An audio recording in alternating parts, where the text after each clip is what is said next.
of how quick were you to get anger? Was it slow building or was it boom in a flash? And how long did the anger last? And that's the duration. And then how quick did it fall off? Was it slow or long? Welcome to Your Intended Message, the perfect place for leaders and promising professionals who want to convey the intended message for greater success. Every week, we interview experts who address the challenges and best practices to deliver your message effectively.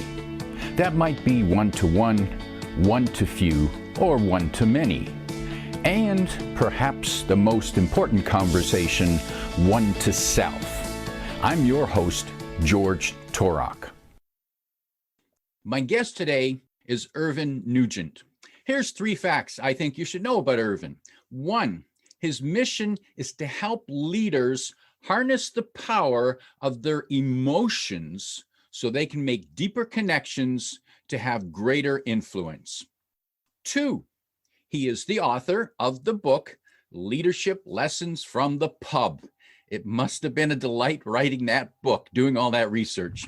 And 3, he was born in Northern Ireland, and he's lived in the U.S. for more than 30 years now. Irvine Nugent, welcome to Your Intended Message. George, thank you. Thank you for the invitation to be part of it. I'm excited. I'm delighted to be talking with you and only wishing that we could have been doing this in an Irish pub. Amen to that. Indeed. That would make it a lot more fun.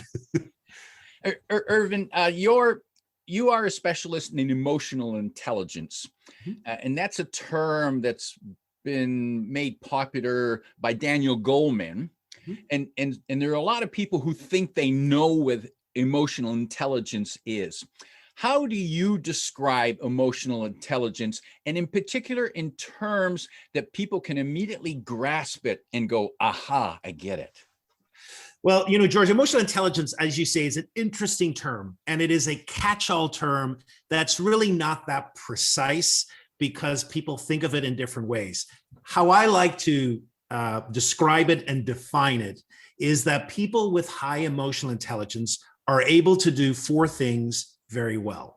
The first thing they're able to do is they're able to be aware of their own emotional life. They know what's happening when they are triggered emotionally. They can feel it in their body. They can sense that within themselves.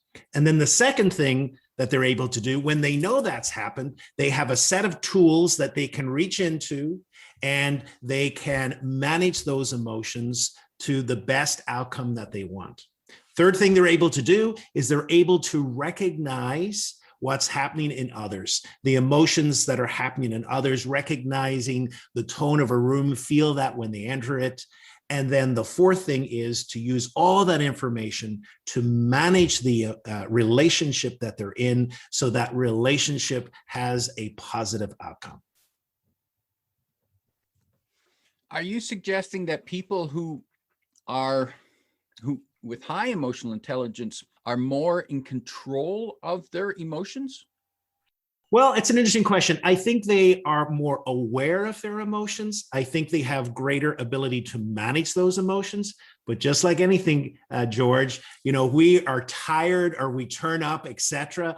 In the moment, that doesn't necessarily mean that we have this ability in the spot. We can get triggered as well. We can lose our control, etc. But people with high emotional intelligence are normally more self-aware and have more tools to manage their emotions. So what a person with high emotional intelligence, when they're in a conflict with another person, are they able to kind of step outside of themselves and saying, hey, George, don't let what he says make you angry again like last time? Is that kind of a conversation going on? Absolutely, yes. So first of all, people with high emotion intelligence are aware of their own, what I like to call their conflict story, because they know if they're conflict avoidant or they're not. And so they're able to sense, oh, you know what, I'm absolutely stepping back when I actually should be stepping forward into this. Second thing is they know their trigger. I use a term which is called the trigger print. Just as we have a fingerprint, we also have a trigger print. And so it's unique to each of us. And so say, for example, someone has said something, done something that's triggered you emotionally. You're aware of that. And all of a sudden you can maybe feel the feelings of anger, feeling hot, feeling your fists beginning to clench. And then you say, okay, I'm getting angry here. What do I need to do to remain engaged? Or maybe the solution is, you know what, I just need to step back and breathe, or maybe step out, because this conversation is not going in a healthy way. In your experience, is anger the most destructive emotion? You know, I'm on a mission to rehabilitate the gift of anger, because, and I call it a gift of anger. Every one of our emotions serves a purpose, and anger serves a purpose as well. And the purpose of anger is it developed really as a sign that something's gone in the way. There are barriers in our way and we're angry. So anger can be destructive. And the problem with anger, of course, is it can lead to a downward cycle. And so in other words, you're angry at me, and then I see that, I become angry with you, you become more angry. So there's the potential is there. However, anger also can be used for good. Look at all the social movements in the world today. Look at the advances. All of that began with an anger because people were putting barriers in front of people for whatever reason. And so that righteous anger, as I like to say, impelled people to act. So I'm reminded of the line from, and I don't remember what the movie was, I'm angry as hell and I'm not going to take it anymore. Yes, absolutely. Yes. And anger is a sign. And hopefully people with high emotional intelligence say, okay, I'm triggered. I'm angry. What is it? What has got in the way? And when you explore that, maybe not quite in the moment, but when you take time to explore that, you can go beneath the surface. And what you'll normally find is a value or something important that is being violated, something that has absolutely got you angry. And so you're able then to think about it in a way and evaluate what's gone on. This ability to recognize our own emotions and recognize the triggers, are we born with that, or do we have to take a course, or you know, is there something we eat or drink, or what can we do to get better at this? You know, so I think in my experience, I found some people are more, I don't know if it's quite innate, but some people are more self-reflective, grew up more self-reflected than others. The great thing about emotional intelligence is this: you can be 16, you can be 96, and it is an opportunity to grow each day. Emotional intelligence is not fixed. It's not a fixed trait. And so it can expand, but it also can diminish. And as we go on, what we want to try and do, of course, is to grow in our self-awareness and our self-management skills and an awareness of others. And for me, that's a key to great leadership as well. I've heard it said that the young and the elderly have no filters. And is that a sign of a lack of emotional intelligence, or is it like certainly with the young, I can imagine, but what about the elderly? Yeah, I mean, I think it's part, for the young, it's part of growing up. It's part of their psychological development and also the brain chemistry. But for older people, you know, I think part of it, I think, in my experience of working with some older clients, is that you get to the stage where, you know what, I have become to a situation in my life where, for want of a better word, I don't care anymore. I'm not trying to protect that which I thought was important. Impression management is not that important. I don't really care what you think about me. So I do think with some older people, there is a kind of a letting go and being able to express things in a way. Now, you still got to express them in an emotionally intelligent way, because that's not necessarily always going to lead to constructive relationships.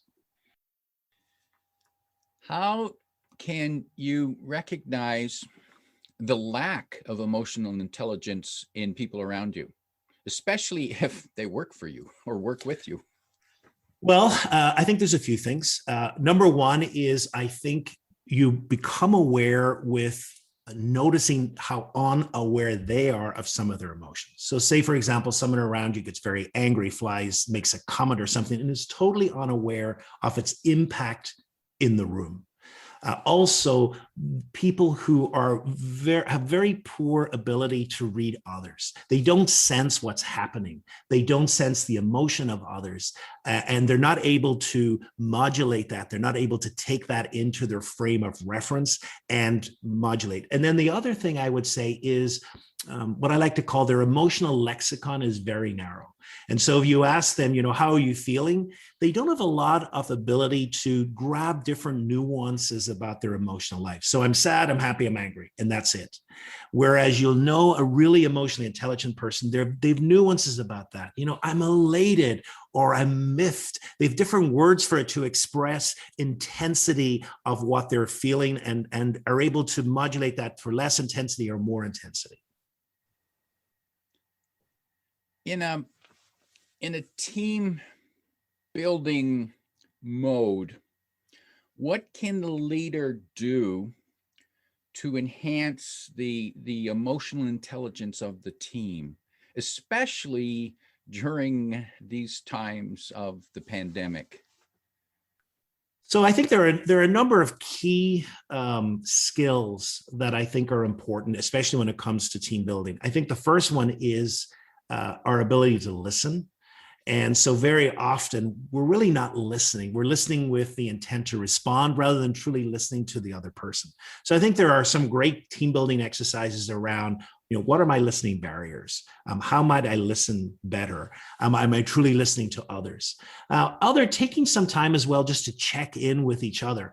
What I've noticed virtually is the opportunities, say, of meeting in the water cooler or having these casual conversations are gone. And now it's like, I'm on my Zoom call. Okay, let's get to business. Okay, we're off. And so we've lost some of these really casual conversations, which are actually quite critical because they give us information about what's going on at home. How are you feeling? What's happening? And these casual conversations give us critical information. And so I would just say for a leader, can we in some way create space where people are able to check in, have conversations? Because there's one thing we know what's happened now virtually in COVID is that everyone's experience is totally different and how they're experiencing it is totally different. When you see a colleague who appears to be suffering more than others, how can you help them, reach out to them without overstepping your bounds? Yeah, it's a great question, George, because first of all, sadness is an emotion shows in the face. And so when we see, the drooping lips, the eyebrows, inner eyebrows up, it communicates to us something of sadness. Now, just because a person shows us sadness, we have to be careful as that doesn't necessarily mean that they're ready to share that. And so I think what we've got to do is we've got to kind of assess. So I think the first thing I would just say is just check in with them. Just say, hey, maybe it's just me, but I've noticed that something is bothering you. Is that correct? Or something? I just wanted to check in that everything's okay, and leave it there and let them come back to you and signal, I don't want to talk about it. I do want to talk about it. And if they don't, just say, I'm always here if you need a sounding board or someone to listen to. I'm curious, in your book is entitled Leadership Lessons from the Pub. What lessons of leadership stood out for you most from the pub? The book came from many years of being an executive coach.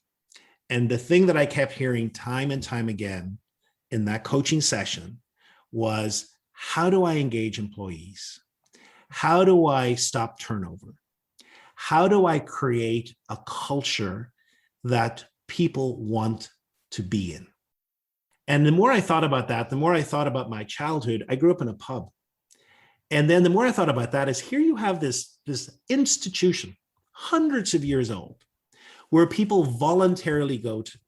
They call it their local. They go there, and more than that, they're vulnerable. They don't feel they have to be these perfect people. They tell their war stories. They tell what's happening in their life. They laugh, they cry, and they have fun.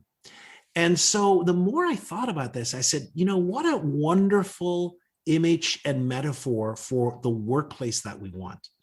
And so how does that achieved in a pub? Well, it's really achieved through barmen, bar women, owners who have really high emotional intelligence, who are able to come in and have conversations with everyone who walks in. They're able to create this space where people feel they want to belong to, they're included. If you go to a pub in Ireland and you're by yourself and you're sitting down, you better be prepared, because within at least 15 minutes, someone is going to plant a seat next to you and start talking to you. Now, you may think, oh, this person's trying to be nosy, but it's really not. What good pubs do is they widen the circle and they bring people in, and you're part of it. You're part of this community, because it really is a community. And so the book was born of that, was born of these lessons, I think, that can really teach leaders and give inspiration to leaders to create spaces where people want to belong to, which are more human.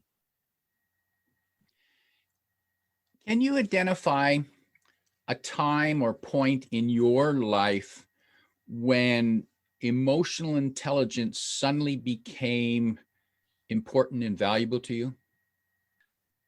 I think one of the big lessons for me actually was a huge awakening to my lack of emotional intelligence. And that was I'd taken over a job position as CEO of a local branch of Catholic Charities. There was a big meeting with the board. There were a lot of problems to do with finances, as a normal nonprofit deals with. I walk in, and the board, which were wonderful in the interview, now were all turned looking at me. I'd made a few rookie mistakes, try to change things too quickly, which I learned that lesson.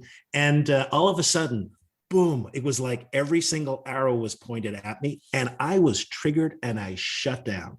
I hardly say a thing during the meeting. And I was so emotionally triggered, I actually walked out of the meeting, went to the bathroom and threw up. That's how triggered I was. And so luckily, the week afterwards, I had to go to Ireland to a wedding. So it was a great release and to go away. But, the more I thought about that situation, I said, wow, that's awful. I mean, I showed no leadership there. I shut down. I wasn't able to deal with the situation in the moment.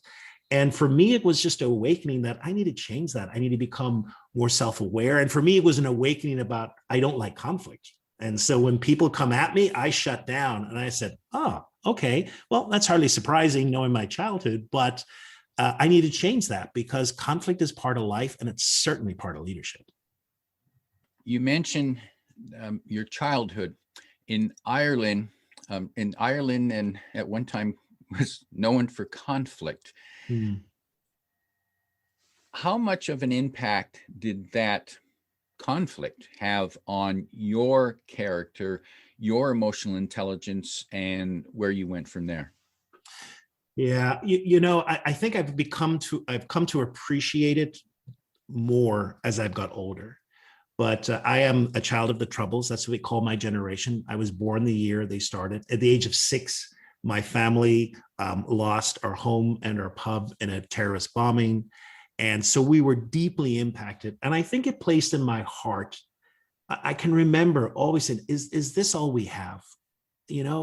Are we just destined for a breakdown in society? Or can in some way we build trust? Can we build bridges, not walls? And I think so that really has inspired me. And I think as I look back at my life up to this point, everything that I've done comes as a response to that.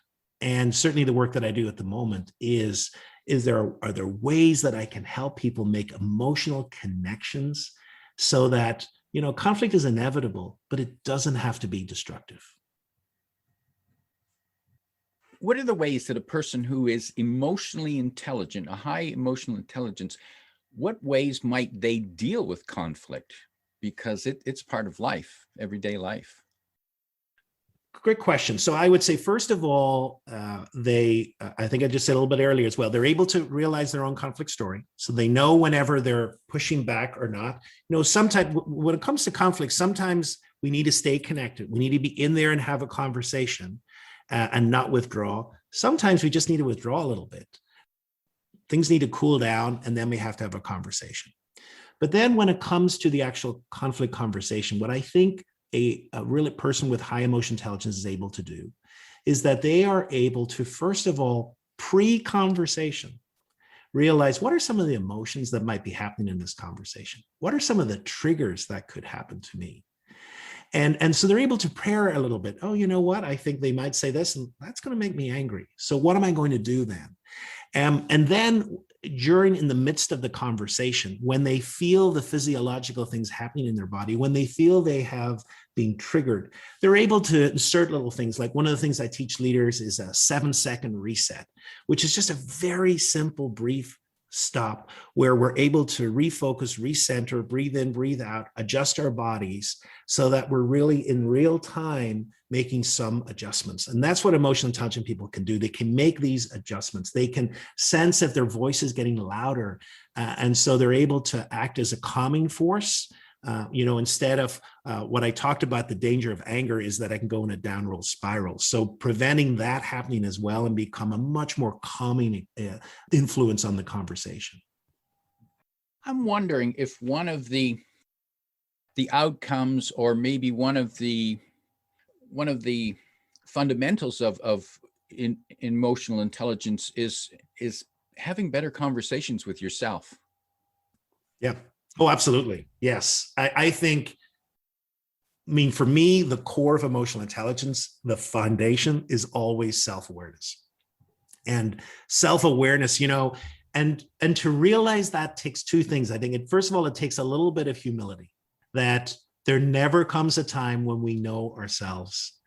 There's always room for growing and expanding. So that humility. And then the second thing is an attitude of curiosity, to be curious. People with really great emotional intelligence are curious about themselves.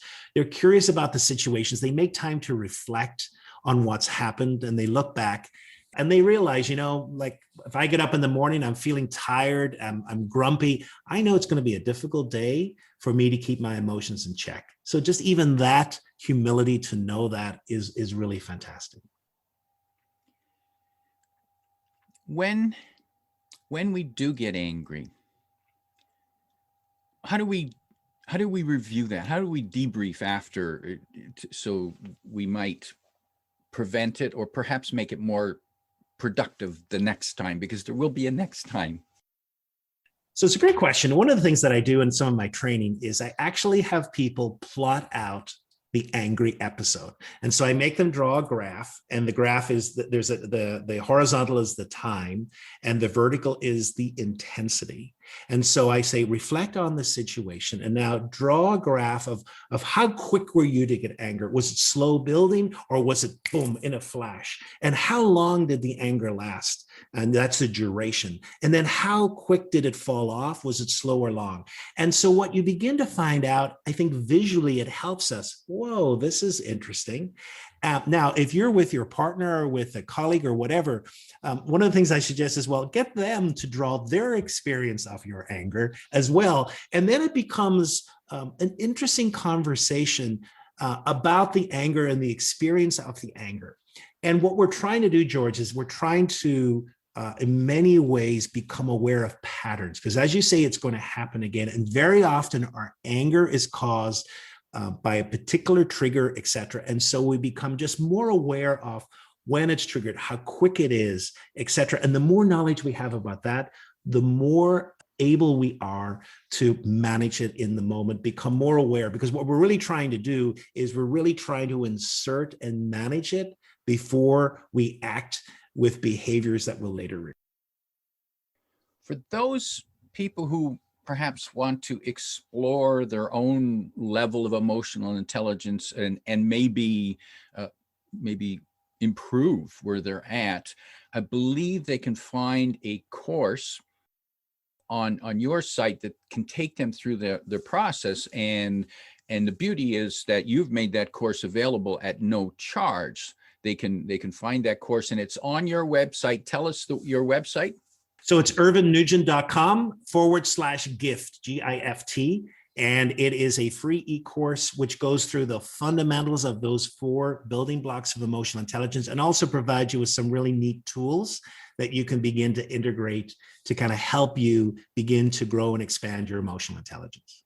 So that website is Irvine Nugent, and Irvine is IRVINE, Nugent, as in Ted, at .com/gift.